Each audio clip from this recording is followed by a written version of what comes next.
मनीष गर्ग, नई दिल्ली। केंद्रीय कृषि एवं किसान कल्याण मंत्री श्री शिवराज सिंह चौहान ने आज नई दिल्ली के NASC कॉम्प्लेक्स स्थित AP शिंदे ऑडिटोरियम में भारतीय कृषि अनुसंधान परिषद ICAR के तत्वावधान में आयोजित इस कार्यक्रम में वैज्ञानिकों, वरिष्ठ अधिकारियों और कृषि विशेषज्ञों ने सहभागिता की।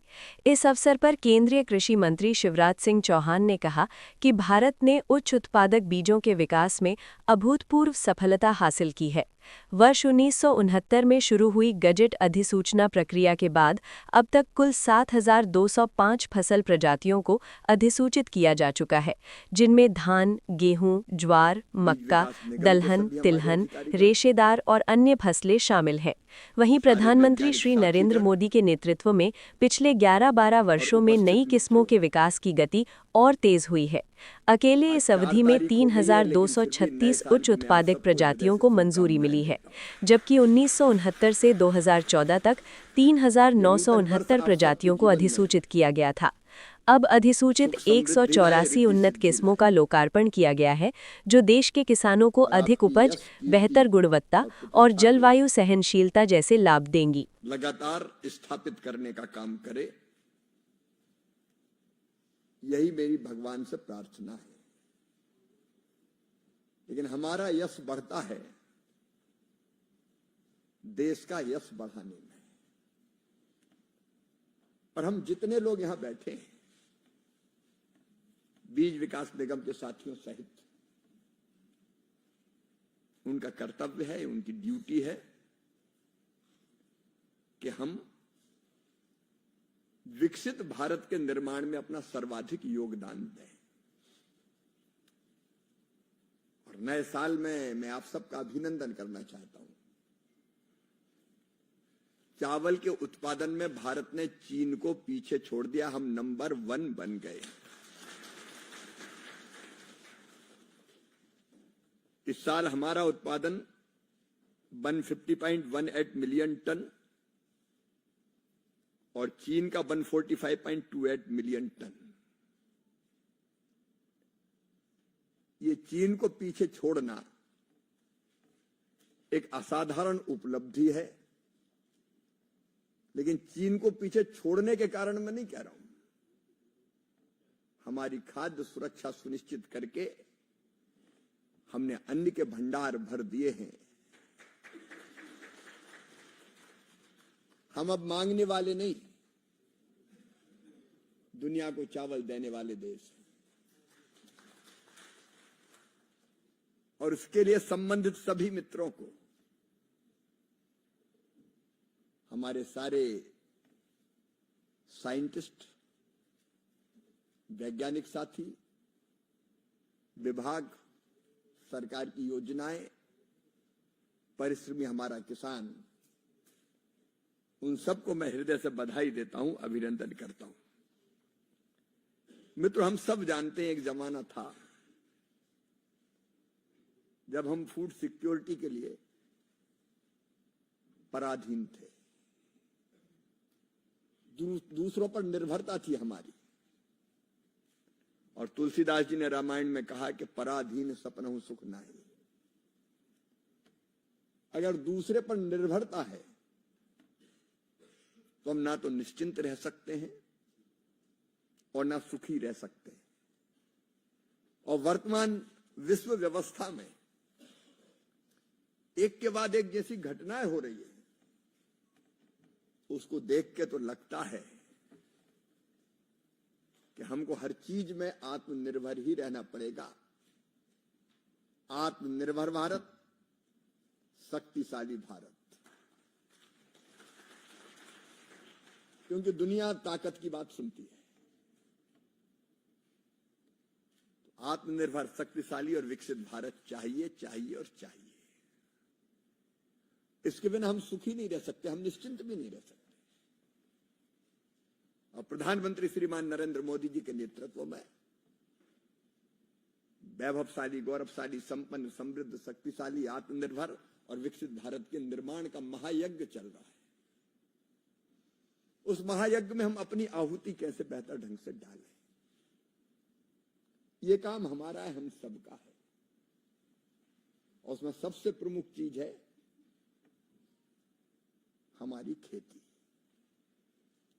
कृषि आज भी भारतीय अर्थव्यवस्था की रीढ़ है और खेती के प्राण अगर कोई है, आत्मा अगर कोई है तो बीज है। बीज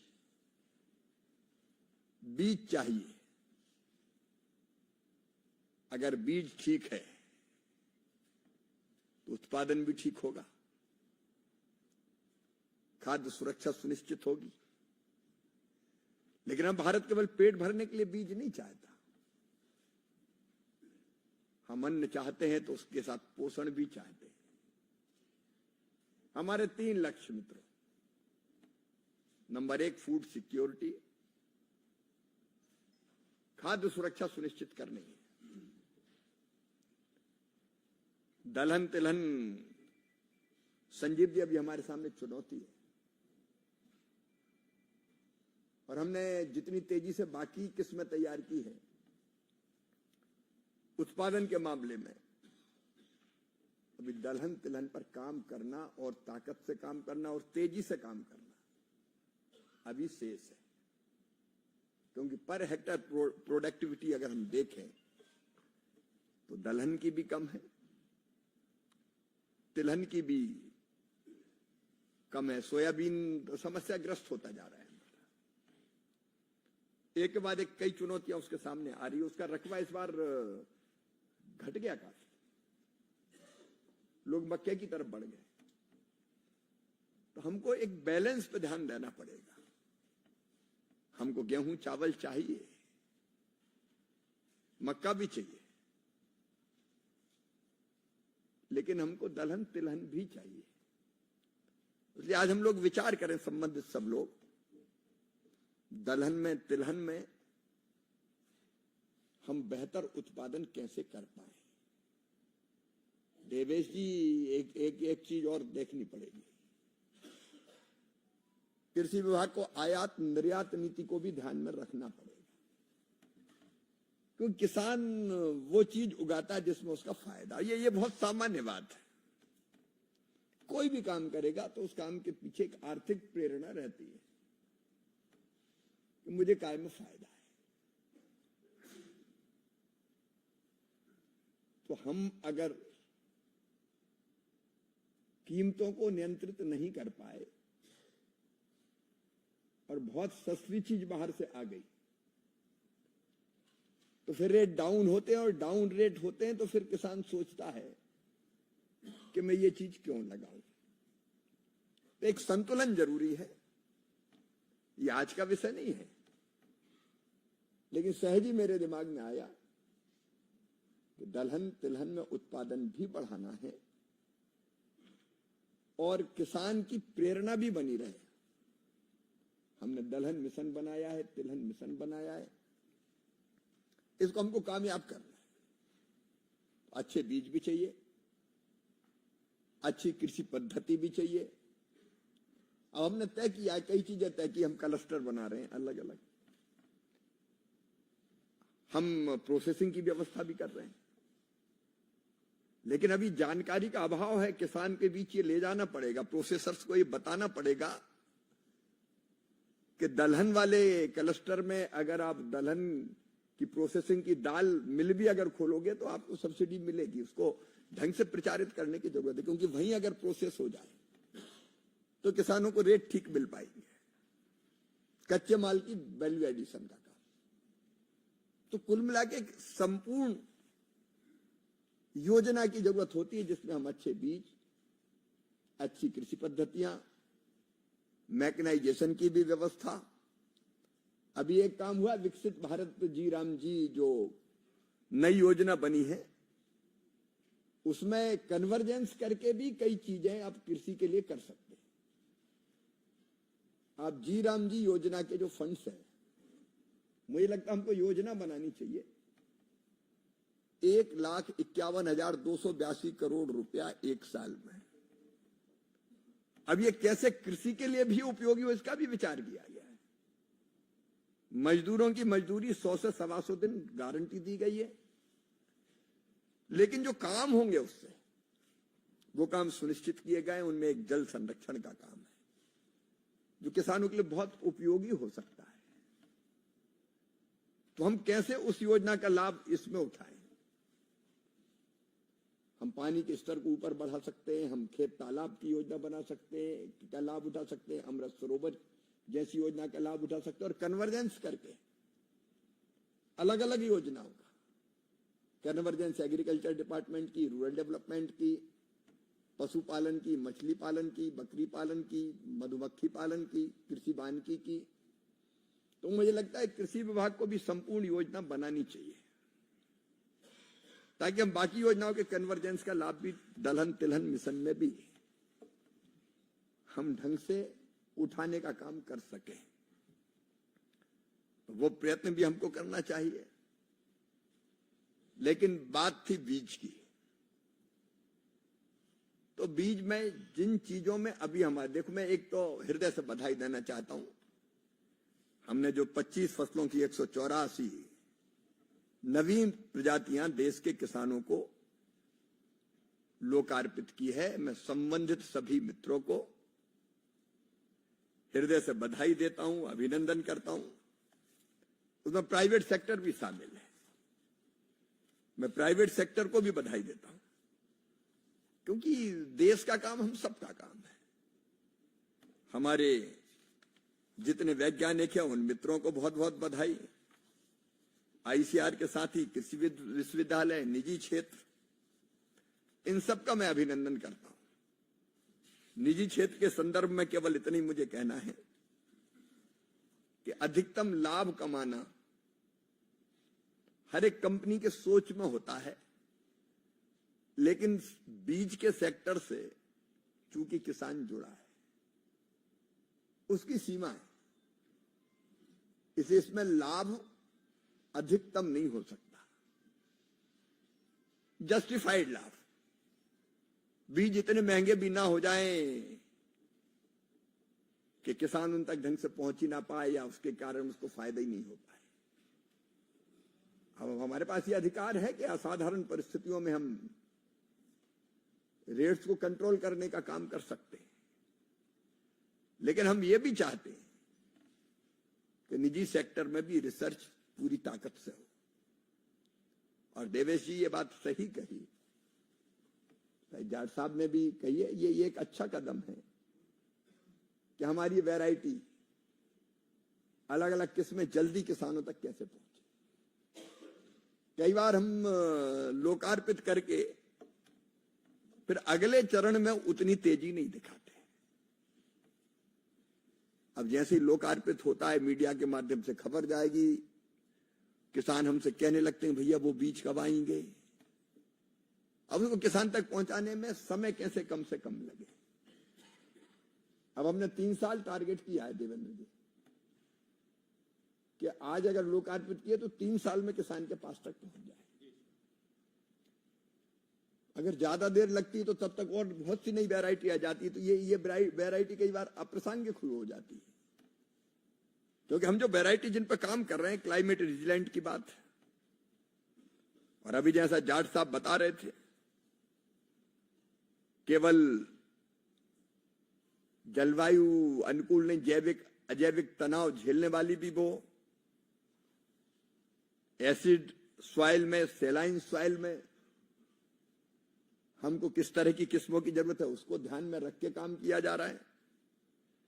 फिर नेचुरल फार्मिंग, ऑर्गेनिक फार्मिंग, उसके लिए उपयुक्त बीज।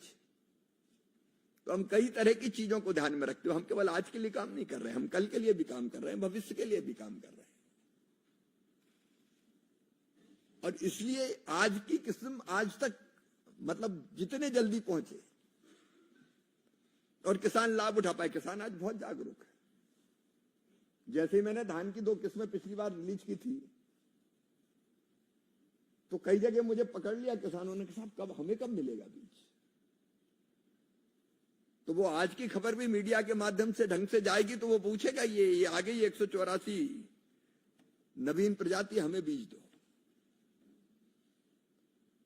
तो ये कैसे तेजी से किसानों तक पहुंचे, और उसके लिए जो हमने तय किया है कि प्राइवेट सेक्टर ने भी अगर रिसर्च किया तो उस पीरियड को भी हम उसको भी हम मानने का काम करेंगे। नहीं तो पहले एक करे फिर दूसरा करे और उतना ही समय, दोगुना समय लगाने का कोई मतलब नहीं है। ये कदम स्वागत योग्य है। एक मंत्री के रूप में और किसान के रूप में मुझे लगता है कि हम कैसे और जल्दी से जल्दी इन किस्मों को किसान तक पहुंचा पाए, नंबर एक। नंबर दो, इनकी विशेषताओं को प्रचारित करना है भाई। अब 184 तो किसी के पल्ले ही नहीं पड़ेगी। हमने तो खट बटन दबाया और 25 फसलें 184। अब ये 184 कौन कौन सी प्रजाति किस इलाके के लिए, किस एग्रो क्लाइमेटिक जोन में, किस माटी में, किस कंडीशन में, कहां के लिए सर्वाधिक उपयुक्त है, आप एक अभियान चलाइए किसानों को एजुकेट करने का। और हमारे पास सबसे सशक्त माध्यम है कृषि विज्ञान केंद्र। ये अपने अपने इलाके के लिए कौन सी किस्में उपयुक्त है, 184 का उनको प्रचार करने की जरूरत नहीं। उनके इलाके में, उनके प्रदेश में, या प्रदेश में भी अलग अलग एग्रो क्लाइमेटिक कंडीशंस होती हैं, उनमें किस केवीके के इलाके में, किस जिले में कौन सी चीज उपयुक्त है, ये केवीके एक कार्यक्रम हाथ में ले। मैं केवल इन 184 की बात नहीं कर रहा जिनको 3 साल हो गए। प्रधानमंत्री जी ने 109 रिलीज करी थी, तो उनको भी पूरी तरह से किसानों को बुला के, एक केवीके में 200 किसान आसानी से 250 किसान आप बुला के उनको जानकारी दे सकते हैं, प्रशिक्षित कर सकते हैं। और एक जिले में अगर पूरे जिले के प्रतिनिधित्व करने वाले जागरूक 200-300 किसानों को आपने जानकारी दे दी, तो वो जानकारी फिर तेजी से बाकी किसानों तक पहुंच जाएगी। और आप जो फॉर्म डिमॉन्स्ट्रेशन की, देवेश जी, कई बार जो चीज करते हैं वो उतनी प्रभावी राज्य में नहीं हो पाती, तो हम बीजों के मामले में डिमॉन्स्ट्रेशन के लिए भी तय करें कि यहां इस किस्म का बीज है जिसका डिमॉन्स्ट्रेशन हम कर रहे हैं, केवी के अपनी जमीन में कर दें और किसानों को दिखाए कि ये देखो ये हमने ये बीज बोया, इसकी ये विशेषता है। किसान को एजुकेट करना बहुत जरूरी है, नहीं तो हम विशेषताओं से परिचित है और ढंग से किसान तक पहुंचा ही नहीं पाए।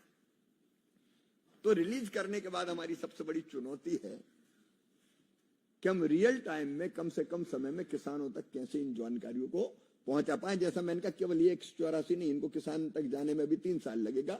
जो 3 साल पहले हमने बना ली वो तो कर रहे हैं आज, और इनका हम प्रचार करेंगे। 184 की विशेषता ये है, प्रचार के लिए सोशल मीडिया इनका इस्तेमाल हम करें, डीडी किसान या और प्राइवेट चैनल भी जो किसानों पे काम करते हैं, उन पर भी हमारी संगोष्ठी, परिचर्चा आप आयोजित कीजिए, जानकारी देने के लिए आयोजित कीजिए। आप जब सोशल मीडिया में इन चीजों को ले जाएं तो आप इन्फ्लुएंसर्स का उपयोग करें, इसमें कोई बुराई नहीं है। ये अच्छी किस्म आई है और इसके ये फायदे।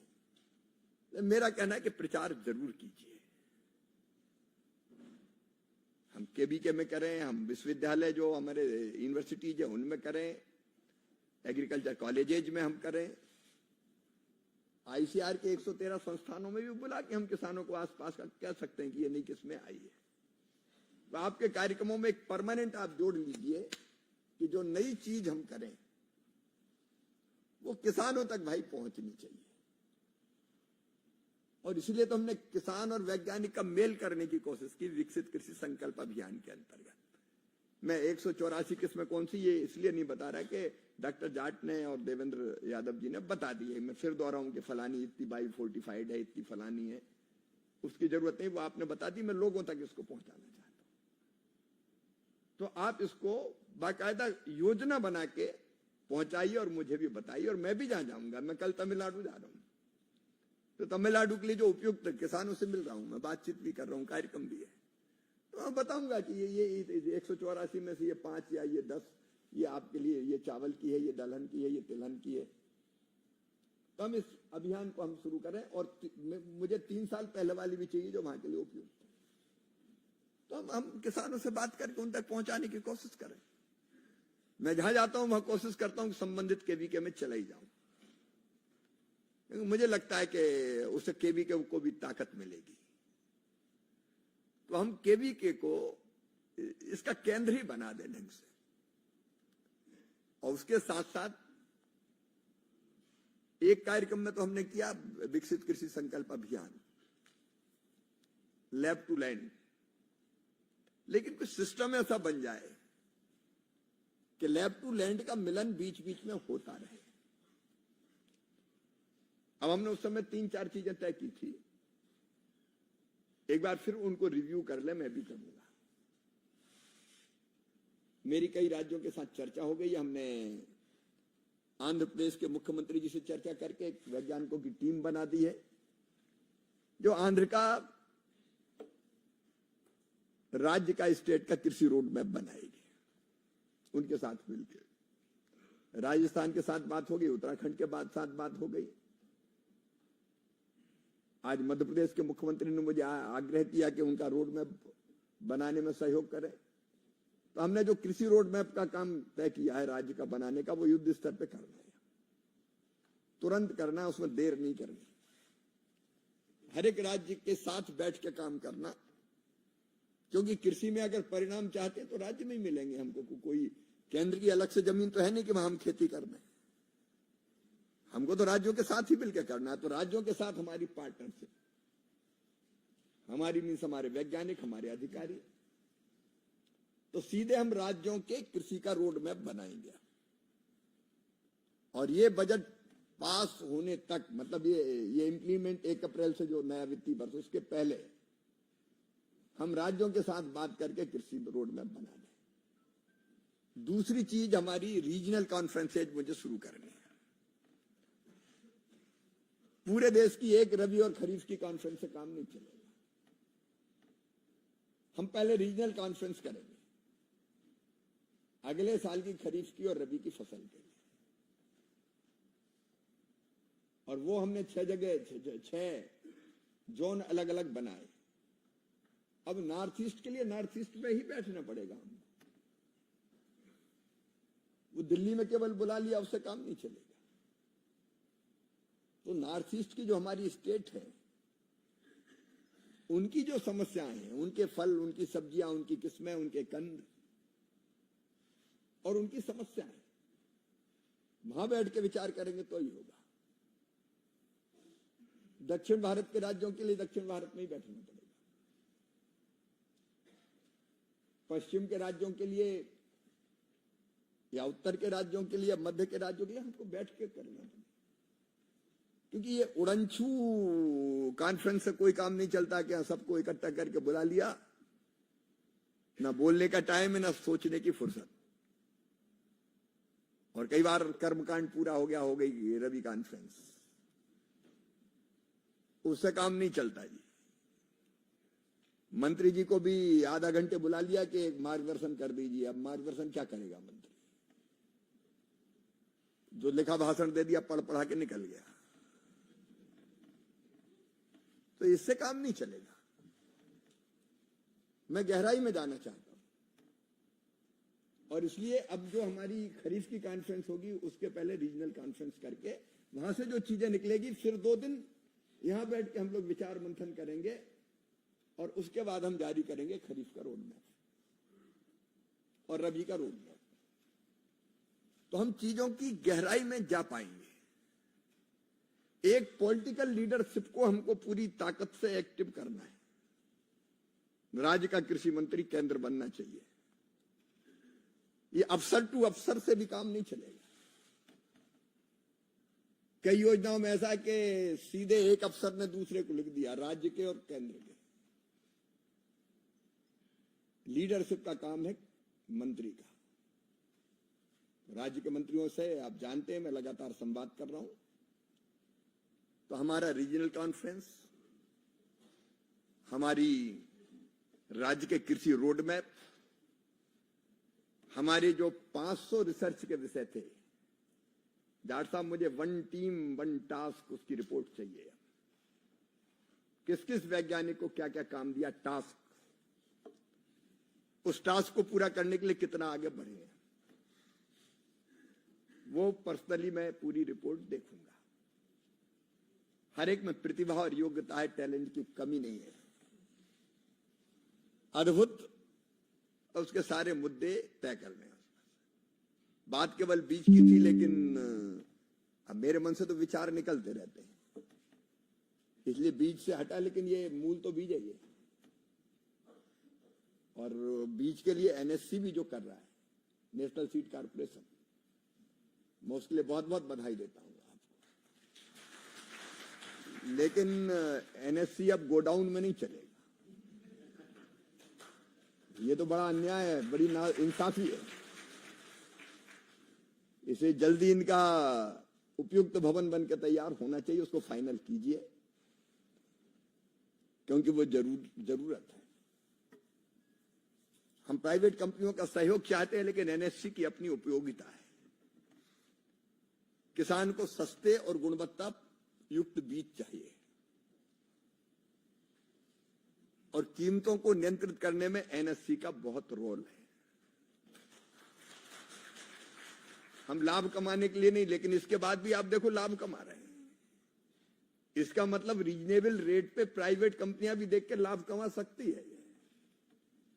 सरकारी सेक्टर में लाभ कमाना ये साधारण नहीं, असाधारण घटना है।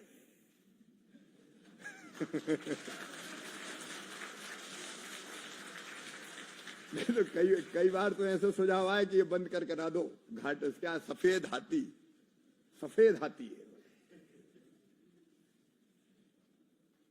लेकिन वो परिणाम दे रहे हैं। इसका मतलब रीजनेबल प्राइजेज पर भी मुनाफा कमाया जा सकता है। तो प्राइवेट कंपनी को भी आपने राह दिखाई है। एक मुझे लगता है कि एनएससी के साथ राज्य के बीज विकास निगम की एक बैठक हम लोग करें, मैं खुद रहूंगा उसमें। ये कहने से काम नहीं चलेगा कि राज्य के बीज विकास निगम तो बहुत कमजोर है या काम नहीं कर रहे कुछ राज्यों के। उनको मजबूत बनाना हमारा धर्म है। तो एक बार आप आकलन कीजिए कमियां क्या क्या है, कहां के अच्छे कर रहे हैं, कहां का कम कर रहे हैं, और एक प्लेटफॉर्म बनाए। एनएससी प्लस स्टेट के जो सीड कॉर्पोरेशन है उनकी एक टीम बने, हम उनको एजुकेट करें, उनको राह दिखाएं। उनमें से अगर किसी ने बहुत अच्छा किया तो एक दूसरे से भी सीख सकते हैं। लेकिन राज्यों के बीज विकास निगम को भी ठीक करना बहुत बहुत बड़ी जरूरत है, क्योंकि अकेले हम यहां से बीज पुरा नहीं सकते। बीज राज्यों में भी तैयार होना चाहिए, अच्छा गाइडेंस हमारा रहे। किसान अच्छे बीज चाहता, हर हालत में चाहता है। सीड एक्ट की हम तैयारी कर रहे हैं। जनता के काफी सुझाव आए किसानों के, उनको जल्दी वर्कआउट करें, और हमारी कोशिश हो कि संसद के अगले सत्र में हम सीड एक्ट लेके आ पाए। उसके पहले एक हेल्दी डिस्कशन होना चाहिए सारे हितधारकों के साथ, स्टेक होल्डर से बात हो जाए, और जनता तक, किसानों तक ठीक बात पहुंचनी चाहिए। उनसे भी चर्चा, बातचीत, कंसल्टेशन। हम जो कर रहे हैं वो देश के हित में, किसानों के हित में कर रहे हैं। लेकिन कुछ लोग अभी से शुरू हो गए सीड एक्ट का विरोध, सीड एक्ट का विरोध। अब हम ला रहे हैं किसानों के लिए, देश के लिए, जनता के लिए। इसलिए व्यापक पैमाने पर हम एजुकेट करें, व्यापक पैमाने पर सुझाव लें, सलाह लें, और उसमें से जो देश के लिए हितकारी और मेरे किसान के लिए हितकारी है, उस एक्ट को, उसके प्रारूप को हम कैबिनेट में ले जाएं और फिर हमको संसद में लाना पड़ेगा। तो उसके लिए भी एक बिल्कुल समर्पित टीम लगातार काम करे। नहीं तो सरकार की कई योजना ऐसी है कि सोचते आ जाए, 9 दिन चले, 2.5 कोस पहुंचे। समय तेजी से जा रहा, तो ऐसा नहीं कि अब इस बार नहीं अगली बार। इसका मतलब यह भी नहीं कि हड़बड़ में ले आओ कुछ भी। लेकिन वो सीड एक्ट किसान के लिए हितकारी होगा, हमारी खेती के लिए उपयोगी होगा। आज मैं एक बार फिर अपने सभी वैज्ञानिकों को, देखो मैं जो कहता हूं साफ दिल से कहता हूं, मन में जो भाव है अपने देश के लिए, अपने किसानों के लिए, क्योंकि मैं अंतरात्मा से ये मानता हूं कि किसानों की सेवा ही भगवान की पूजा है। तो उस संबंध में जो भाव मन में आते हैं, मैं भाव को प्रकट कर देता हूं। और प्रधानमंत्री जी के मार्गदर्शन में फिर वैसी उसी दिशा में हम तेजी से काम करने की कोशिश करें। मैं एक बार फिर हमारे वैज्ञानिकों की प्रतिभा को प्रणाम करता हूं। एनवायरमेंट और बेटर कैसे हो कि वो अपना सर्वश्रेष्ठ दे सकें। लेकिन आज की उपलब्धि के लिए फिर बधाइयां। और नेशनल सीड कॉर्पोरेशन को भी मैं बहुत बहुत बधाइयां देता हूं। काफी बेहतर काम को उन्होंने अंजाम दिया है और संबंधित सभी मित्रों का अभिनंदन करते हुए, क्योंकि हम काम करते हैं तो अपने देश के लिए करते हैं, अपने देश के लिए। और अपना देश केवल अपने लिए नहीं, दुनिया के लिए भी है। विश्व बंधु हैं हम, तो विश्व का कल्याण भी हमारे केंद्र में रहता है। तो देश के और दुनिया के कल्याण के कामों के लिए आप सबको बहुत बहुत बधाई, धन्यवाद, नमस्कार।